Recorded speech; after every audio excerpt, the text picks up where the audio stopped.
Hello everyone, जैसा कि अभी हम भाग 7 करना स्टार्ट कर रहे हैं, जिसमें हम पढ़ेंगे शिक्षा से संबंधित अधिकार। ये जो हमें बुक प्रोवाइड की गई है डीएलएस से पानीपत के थ्रू प्रोवाइड की गई है अमित शर्मा जी द्वारा।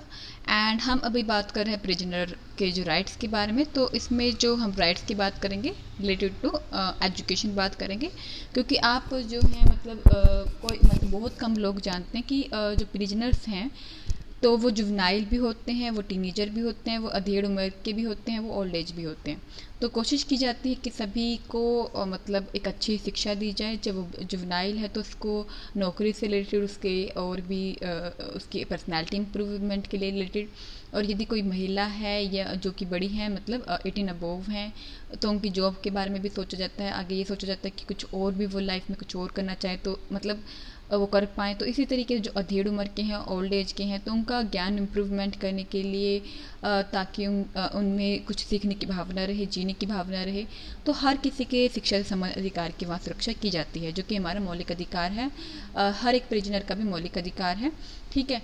तो इसमें जो हम बात करेंगे उनसे उनकी शिक्षा से रिलेटेड बात करेंगे। बेसिक नॉलेज का अभाव जो कहीं ना कहीं किसी ना किसी को कभी ना कभी प्रॉब्लम में डाल देता है। तो शिक्षा का जो अभाव है, शिक्षा सिर्फ एक वो ही नहीं होती जिसमें आप जॉब के लिए अपना पड़े। शिक्षा वो होती है जब आपको कोई लाइफ में आप खुद के साथ प्रॉब्लम देखें या किसी और के साथ प्रॉब्लम देखें, तो उसको आप टैकल कर पाएँ अपने ज्ञान के साथ बिना लड़े झगड़े। तो उसी को ही शिक्षा कहा जाता है। तो अपनी जो ज्ञान है इम्प्रूव करें लॉ से रिलेटेड भी, क्योंकि लॉ का अभाव कहीं ना कहीं जब अपराध हमसे हो जाता है या किसी और से हो जाता है तो कानून के क्षेत्र, कानून के नज़रिए से ये नहीं माना जाता कि आपको लॉ की नॉलेज नहीं थी और आपसे गलती हो गई। तो कहीं ना कहीं थोड़ी सी लॉ की नॉलेज आपको रखनी चाहिए, ताकि आप किसी कभी बेकसूर हो तो आप अपना 2 मिनट में आप अपना वो कर पाएँ, बचाव कर पाएँ। और यदि और भी कोई आपको कोई फंसाया जा रहा है, गलत तरीके से फंसाया जा रहा है, तो आप उसके लिए हक के लिए लड़ सकें। तो अपने हक के लिए लड़ने के लिए और दूसरे के हक के लड़ने के लिए आपको लॉ का ज्ञान होना जरूरी है। तो लेट्स स्टार्ट आवर टॉक।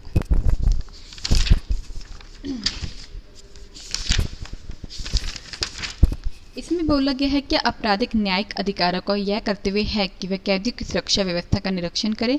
क्या इसके लिए जेलों में जाना आवश्यक है? इसमें क्वेश्चन ये है, क्या आपराधिक न्यायिक अधिकारों का यह कर्तव्य है कि वे कैदियों की सुरक्षा व्यवस्था का निरीक्षण करें? क्या इसके लिए जेलों में जाना आवश्यक है? तो जो न्यायिक अधिकारी हैं उनका ये ड्यूटी है कि जो भी मजिस्ट्रेट हैं, आपराधिक न्याय अधिकारी या जो भी कोई पुलिस वाले, उनका ड्यूटी है कि कैदियों की जो वहाँ जो सुरक्षा है उनको समय समय पर ऑब्जर्व करते रहें कि कोई कुछ गलत हो नहीं रहा, कभी कोई गलत तरीके का अपराधी किसी और को सता रहा हो, ह्यूमिलेट कर रहा हो, उसको वायलेट कर रहा हो, उसके साथ किसी तरीके का क्वारल कर रहा हो, लड़ाई कर रहा हो, तो कहीं ना कहीं इस बात का भी ध्यान रखा जाता है। नंबर 2 क्वेश्चन है, कैदियों के सुधार में शिक्षा का क्या महत्व है? कैदियों के सुधार में शिक्षा का बहुत ही महत्व है, क्योंकि जो जैसे कि आप पसीना गाँव पानीपत का ही देखें तो उसमें रेडियो जो कि आदि का कोर्स भी करवाया जाता है। वहाँ बार्बर की शॉप भी है, टेलर की शॉप भी है, लड़कियों के लिए कढ़ाई बुनाई का भी वो है, फ्री लीगल एड से रिलेटेड भी वो वहाँ पे एक केंद्र है, ताकि यदि आपको अपने ज्ञान के अपने जो आपके अधिकार है उसके बारे में जानना हो, या आपको गलत तरीके से फंसाया गया हो, या आपको आपकी सज़ा ज़्यादा कर दी गई हो, कुछ भी आपको प्रॉब्लम है वहाँ पे, तो हर तरीके से वहाँ सुविधाएं दी जाती हैं। तो आजकल की जेलों में इस बात का ध्यान दिया जा रहा है। साथ में ये भी ध्यान दिया जा रहा है कि उनको तकनीकी शिक्षा और जिसमें साधारण जो शिक्षा है उसको महत्व दिया जाए, और कैदी के वर्ग के अनुसार विभिन्न कार्यक्रमों को लागू किया जाए। कारागार में जो आम कार्यक्रम हैं उनको ऐसी प्राथमिक शिक्षा होनी चाहिए जिसमें नैतिक, सांस्कृतिक, आत्मिक, रचनात्मक कार्यों का सृजन हो सके। कैदी की जो मानसिकता में है उनको बदलाव लाने के लिए, उन्हें सुधारने के लिए उन्हें बंदी गृह में ही पढ़ने का सुविधा प्रदान करना महत्वपूर्ण है। ठीक है।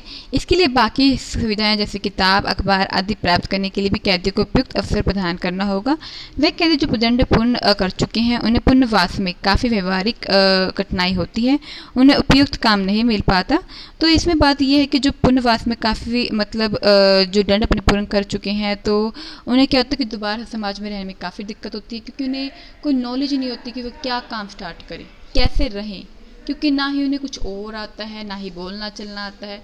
तो कुछ भी नहीं आता, तो उनको हर तरीके से प्रशिक्षित किया जाता है। उनको सिर्फ किताबें नहीं पढ़ाई जाती कि बीए है, एमए है, ये कर लो। उनको सभी तरीके का मानसिक विकास किया जाता है और उनको सिखाया जाता है कि आप अपने जब जेल से आप निकलेंगे तो आप इस काम को शुरू कर सकते हैं, इस काम को शुरू कर सकते हैं और इस तरह आप कमा सकते हैं। तो उनको कहीं ना कहीं जैसे कि रेडियो सिखाया, कहीं ना कहीं उनको गाने सिखाए, गाने बजाने सिखाए, कोई इंस्ट्रूमेंट सिखा दिया बजाना, कोई प्लम्बर का काम सिखा दिया, किसी को कुछ मतलब तकनीकी शिक्षा दे दी। तो ऐसा कुछ ना कुछ करके उनको शिक्षा दी जाती है। महिलाओं के लिए कढ़ाई बुनाई भी ध्यान दिया जाता है। यदि महिला जैसे कि इसमें जाना चाहे तकनीकी से रिलेटेड, तो उसको वहाँ वो भी ट्रेनिंग दी जाती है। तो कोशिश की जाती है कि जब वो पुनर्वास मतलब अपनी जेल से निकले तो उनको कहीं ना कहीं प्रॉब्लम ना आए समाज में रहते हुए, और वो एक गलत मानसिकता में ना फंसे और एक समाज में एक अच्छा आचरण लेके आए, जिससे वह स्वयं रोजगार भी स्थापित कर सकते हैं। ओके, जो कैदियों के सुधार और पुनर्वास में स्वयंसेवी की बहुत ही बड़ी भूमिका होती है, लेकिन कोई अभी तक सरकार द्वारा कोई वो तो नहीं दिया जाता, प्रोत्साहन तो नहीं किया जाता। लेकिन जो स्वयंसेवी होते हैं, जो कि एनजीओ वगैरह होते हैं, कोई मतलब ऑर्गेनाइजेशन होती हैं, जैसे कि मुल्ला कमेटी ने यह प्रस्तावित किया था कि सामूहिक समूहों को कैदियों के मित्र के रूप में संगठित किया जा सकता है। जो सामुदायिक समूह हैं उनको कैदियों के मित्र के रूप में संगठित किया जा सकता है, जो किताबें, मैगजीन, अन्य पत्रिकाएं जमा कर कैदियों में वितरित कर सकते हैं, जिसे कैदी अपने खाली समय पढ़ सकते हैं। साथ ही जेलों में कैदियों के हित में सामाजिक शिक्षा पर कुछ कार्यक्रम भी आयोजित किए जा सकते हैं, जैसे कि रेडियो वगैरह का, तबला बजाना, रेडियो बजाना, यूट्यूब पे आजकल वीडियो अपलोड करना, अच्छी वीडियो जो कि फ़नी भी हो सकती हैं, जो कि किसी गाने, पोयम, किसी पे भी हो सकती हैं। तो हर तरीके का वहाँ पे कार्यक्रम स्टार्ट किए जाते हैं जो सामाजिक और नैतिक विषय पे प्रकाश डाल सकें। ओके, नंबर 4, जो कैदियों की शिक्षा के बारे में क्या अधिकार है। माननीय सर्वोच्च न्यायालय ने राज्य सरकारों को जेल नियमों के ढांचे के अनुसार यह सुनिश्चित करने के निर्देश दिए कि अपीलकर्ता को एक नीरस, यांत्रिक, बौद्धिक या काम के प्रकार से नहीं बल्कि श्रम के आधार पर काम सौंपा जाए। ठीक है, तो अपील कर यहाँ जो माननीय सर्वोच्च न्यायालय ने राज्य सरकार को जेल नियमों के ढांचे के अनुसार यह सुनिश्चित करने के निर्देश दिए कि अपील करता है जो उसको नीरस, यांत्रिक या बौद्धिक काम के प्रकारों से नहीं बल्कि श्रम के आधार पर काम सौंपा जाए, और कहा कि सुविधाएं पत्राचार पाठ्यक्रम के माध्यम से उन कैदियों तक पहुंचाई जानी चाहिए जो उच्च शिक्षा प्राप्त करने के इच्छुक हैं, और महिला कैदियों के लिए सिलाई, कढ़ाई, बुनाई और गुड़िया बनाने आदि का प्रशिक्षण किया जाना चाहिए। ठीक है, तो उनका व्यक्तिगत विकास भी हो, सामाजिक विकास भी, हर तरीके से वहाँ पे उन पर ध्यान दिया जाता है, जो कि माननीय सर्वोच्च न्यायालय ने राज्य सरकारों को जेल नियमों के ढांचे के मतलब जब जेल नियमों के जो ढांचे बनाए जा रहे थे तो सर्वोच्च न्यायालय ने उनको ऐसे निर्देश दिया। और नंबर जो 5th क्वेश्चन है, क्या व्यक्तिगत अध्ययन के लिए कैदियों को पत्रिकाएं, पुस्तक प्राप्त करने के अधिकार से जेल अधिकारी रोक लगा सकता है? जी नहीं। जो व्यक्तिगत अध्ययन के लिए कैदियों को जो पत्रिकाएं हैं, पुस्तकें हैं, प्राप्त करने के अधिकार से जेल अधिकारी रोक नहीं लगा सकता। ठीक है, कुन्नेकल नारायण जो एयर 1973 जो केरल 97 के केस में को माओ साहित्य प्राप्त करने से जेल अधिकारियों द्वारा प्रतिबंध लगाया गया, और इसके बारे में केरल हाई कोर्ट में याचिका द्वारा भी दावा किया गया। ठीक है, और इस किताब में कोई भी ऐसा वाक्य नहीं पाया गया जिससे राज्य की सुरक्षा को हानि पहुंचती हो या फिर जन संरक्षण को नुकसान पहुंचता हो। इस कारण से इन पुस्तकों को प्राप्त करने की अनुमति प्रदान की गई। ठीक है, कोर्ट ने यह भी कहा कि पुस्तकें प्राप्त करने से रोकने का कोई आधार नहीं है। संविधान के अनुच्छेद 19 खंड 1 में यह भी कहा गया कि किसी भी नागरिक को स्वतंत्रता है कि वह ज्ञान प्राप्त करने के लिए किसी प्रकार के साहित्य अथवा पुस्तक का अध्ययन कर सकता है। प्रतिबंध केवल तभी लगाया जा सकता है जब इससे राज्य की सुरक्षा या लोकतंत्र को भय हो। ठीक है, तो ऐसा कुछ नहीं है कि यदि कोई व्यक्तिगत अध्ययन के लिए कैदियों को पुस्तकें और मतलब पुस्तकें या पत्रिकाएं प्राप्त करने के अधिकार से जेल अधिकारी रोक लगा सकता है। नहीं, वो रोक नहीं लगा सकता। पुस्तकें वितरित की जा सकती हैं, जितनी करनी चाहे, जितनी मात्रा में करना चाहे आप कर सकते हैं, इस पर कोई रोक लगा नहीं सकता, क्योंकि जो हमारा संविधान है उसमें आर्टिकल जो 19 है उसमें 1A है, तो यही कहता है कि जो नागरिकों का ये अधिकार है क्योंकि वो अपने ज्ञान प्राप्त करने के लिए किसी प्रकार के साहित्य और पुस्तक का अध्ययन कर सकते हैं। प्रतिबंध केवल तभी लगाया जा सकता है जब इससे राज्य की सुरक्षा या लोकतंत्र को भय हो। ठीक है, नागपुर सेंट्रल जेल के अधीक्षक ने मनमाने ढंग से प्रत्येक कैदी को केवल 12 पुस्तकें पढ़ने की ही अनुमति दी थी। अदालत ने कहा कि Bombay conditions of distance order, जो बॉम्बे कंडीशन है ऑफ डिस्टेंस ऑर्डर 1951 के तहत किताबों की संख्या के आधार पर कोई प्रतिबंध नहीं लगाया जा सकता। किताबों की संख्या के आधार पर कोई प्रतिबंध नहीं लगाया जा सकता। ये कहा था Bombay condition of distance order. Bombay condition of distance order निकाला था 1951 में, अपने देश आज़ाद होने के 4 साल बाद। ठीक है, तो उसके तहत ये कहा था।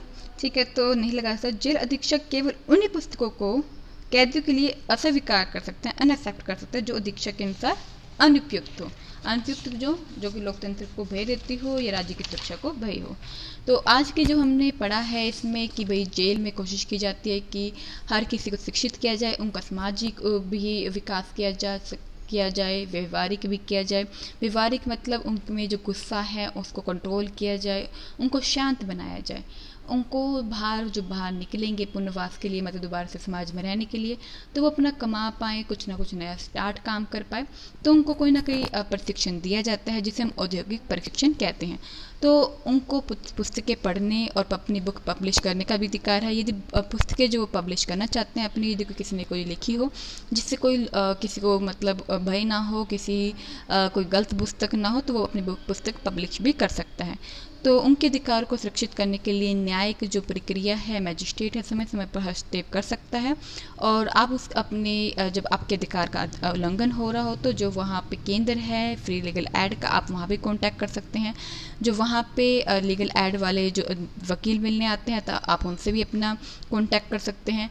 और जब आप दोबारा से मैजिस्ट्रेट से कभी मिलने जाए तो डरे नहीं कि आपको कौन क्या बिगाड़ेगा, कोई कुछ नहीं बिगाड़ सकता जब आप अपने मैजिस्ट्रेट को बात कह दे तो।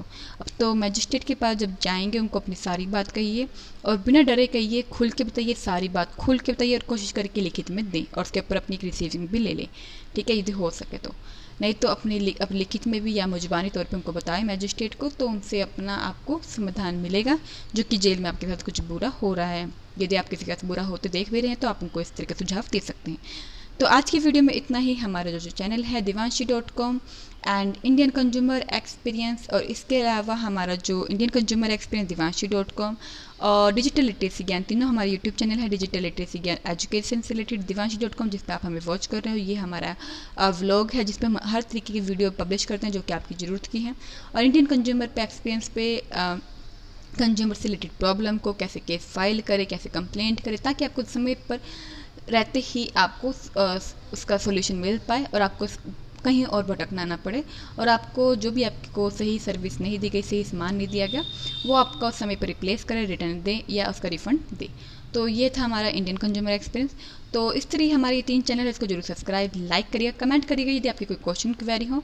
एंड इसके अलावा जो हमारे फेसबुक, ट्विटर, इंस्टाग्राम, लिंक्डइन और पिंटरेस्ट में जो हमारे पेज हैं, ठीक है, तो उनको भी आप जरूर लाइक, सब्सक्राइब, फॉलो करिएगा। साथ समय और जो कि हमारा दिवांशी के नाम से है DEEVNSHI, तो जरूर उसको फॉलो करिएगा। और अपने जो क्वेश्चन क्वेरी हैं आप हमें पूछ सकते हैं, और अपने टॉपिक को आप हमें कमेंट बॉक्स में भी सजेस्ट कर सकते हैं और हमारे सोशल मीडिया पे भी सजेस्ट कर सकते हैं।